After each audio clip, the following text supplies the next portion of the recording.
Good evening to all of you. दोस्तों,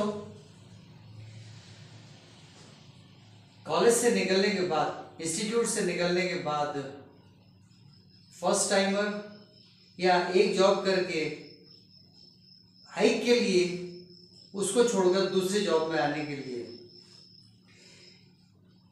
दो बार, first 2 times जब कोई बोर्ड ऑफ इंटरव्यू फेस करता है या कोई और काम करने के लिए इनिशिएटिव लेता है तो ऑलमोस्ट सेम एक जैसी दिक्कतें आती हैं और उनसे ज़्यादातर दिक्कतें साइकोलॉजिकल होती हैं, कुछ इंफॉर्मेशन बेस्ड होती हैं कि इंफॉर्मेशन मिल जाती है कि यार इस काम में ये प्रॉब्लम है, साइकोलॉजिकली अल्टीमेटली आदमी थोड़ा अपसेट हो जाता है।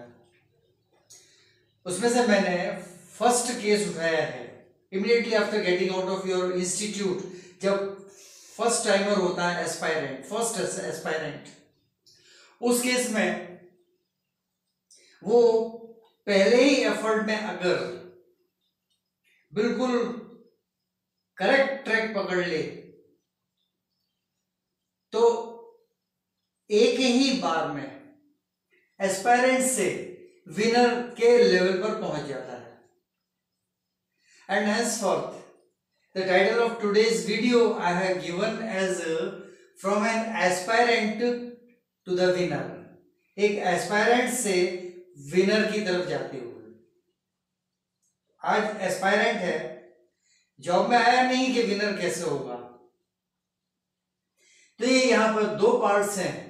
पहले पार्ट में कुछ प्रॉब्लम्स हैं, दूसरे पार्ट्स में उनका सॉल्यूशन क्या होगा वो साइकोलॉजिकल है। ये थॉट बेस्ड है, वो एक्शन बेस्ड है एंड अल्टीमेटली दोनों के बीच में एक एक्शन ये कॉमन है जो इधर से भी आती है, इधर से भी आती है और इधर की तरफ भी जाती है।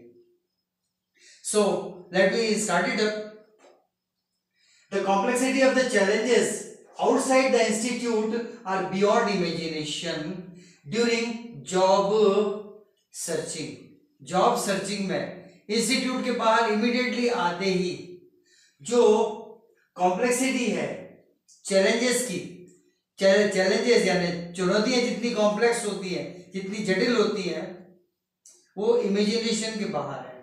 कितनी भी कॉम्प्लेक्स हो सकती है। कभी कभी कुछ केसेस में अचानक से कुछ ऐसा हो जाता है कि सिंपल भी हो जाती है, नो कॉम्प्लेक्सिटी, उसमें आदमी थोड़ा कच्चा रह जाता है।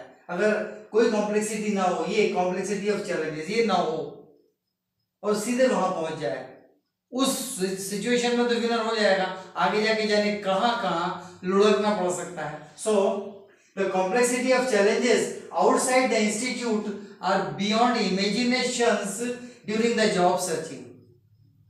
जब जॉब सर्चिंग होती है उस केस में तो इसका ऑल्टरनेट क्या है, ये थॉट है, एक्ट क्या होनी चाहिए वहां पर। Being born on the land, ज्यादा हवा में ना उड़े, हवा के बारे में नीचे कहा गया है। Being born on the land, क्योंकि जमीन पर पैदा हुए हैं, इसलिए try to win on it only, जमीन पर ही जीतने की कोशिश करो, हवा में उड़ने की जरूरत नहीं है। बी प्रैक्टिकल बनो। क्यों? क्योंकि सेकंड केस ये है, achieving the target is felt like shuttering the mountain. पत्थर का पहाड़ तोड़ने जैसा मुश्किल होता है टारगेट को अचीव करना। मान लीजिए उस जॉब के प्रोफाइल्स आपको पता है, इंटरव्यू में आपसे पूछ लिया कि एक चीज आप कैसे अचीव करेंगे, नहीं पता है।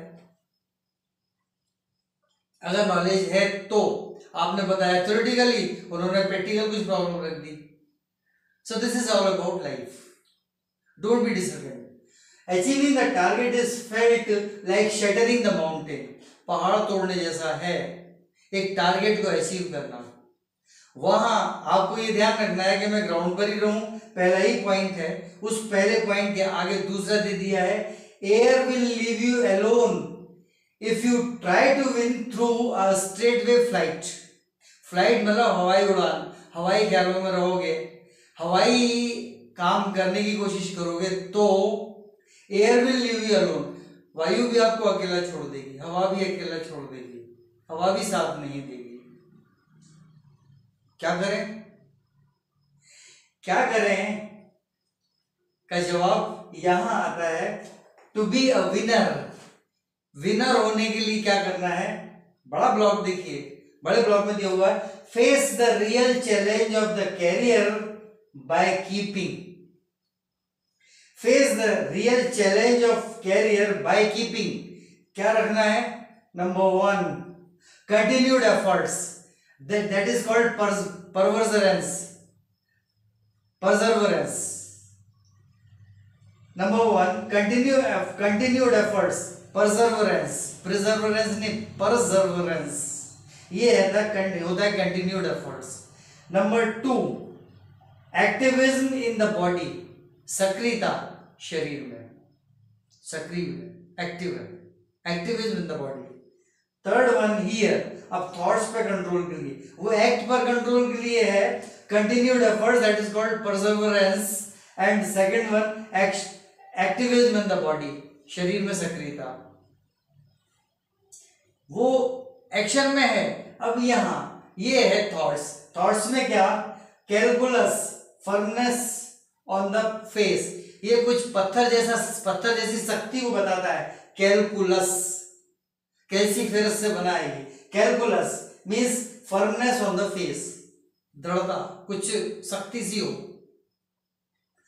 और दूसरा क्लैरिटी इन द वॉइस, आवाज में क्लैरिटी हो, प्रोनाउंसिएशन में क्लियर हो, जो बोल रहे हैं वो कॉन्फिडेंस के साथ बोलेंगे तो क्लियर बोलेंगे. अगर कुछ थोड़ा सा हम बोल रहे हैं उसी में हमें डाउट है तो आवाज थोड़ी दबी हुई रहेगी. एंड दैट्स ओनली, जो भी आपने सोचा है बिल्कुल फर्म सोचना और उसको बिल्कुल ऐसा बोलना. Clarity in the voice, confidence के साथ बोलेंगे तो आवाज में क्लैरिटी आएगी ही.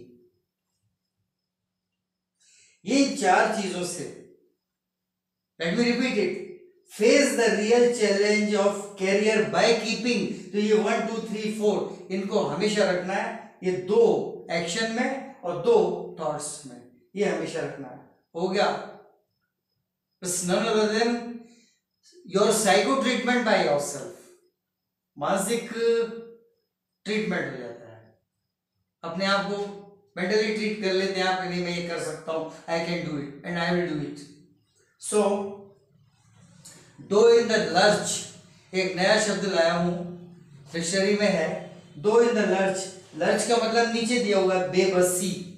भले ही आप बेबस हैं, कीप योर एटीट्यूड स्टिफ, अपना जो रवैया है, एटीट्यूड का मतलब रवैया, अपना जो रवैया है वो बिल्कुल सख्त रखिए.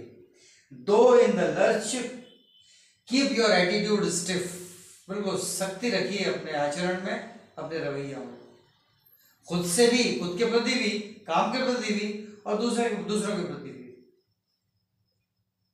This is all I wanted to bring in your notice. इससे ज्यादा इस बारे में कुछ कहने की जरूरत नहीं है. काफी कुछ ड्राइंग जैसा बनाया है. टू बी इस साइड है, ये थिंकिंग वाला है. अब विनर इस साइड है तो एक्ट वाला है. ये थॉट्स वाला हिस्सा है राइट, तो एक्ट वाला हिस्सा है. अकेला एक ब्लू से बनाया कॉन्ट्राडिक्टरी. क्यों? कि ये फंडामेंटल है. Face the real challenge of career by keeping. तो क्या क्या करना है, रियल चैलेंजेस को कैसे फेस करेंगे? Number 1 2 3 and 4. Repeat it yourself and enjoy it. आज इतना ही. लाइक करें, सब्सक्राइब करें, कमेंट करें, आप पर है. Good night.